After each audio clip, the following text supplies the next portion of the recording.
Hayoting intihosiga yetgach, sen dunyodan ketayotgan kun,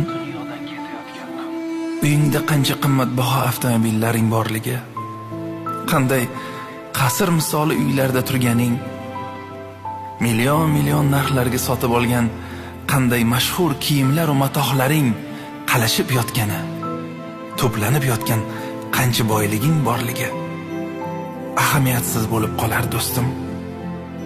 Umuman keraksiz. Dunyo kezib eng noyob restoran va dargohlarda bo'lganlaring keraksiz bo'lib qolganday. Muhimdir bu payt qancha taqdirlarni saqlab qolganing, qanchasini yorug' tarafga o'zgartirganing, kimning dardiga malham bo'lganing, qancha insonlarga mehr ulashganing, kimlarga imkon borida yordam bera olganing, kimlarga qo'l uzatding.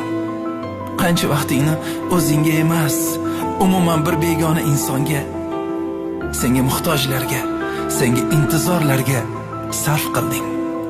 Yolg'iz Alloh uchun berding, ulashding, tushunding, yetib bording, ulgurding.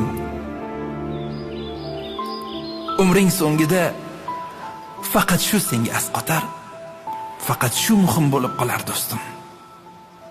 Yaxshilik qil. Axir bu qanday ham yaxshi.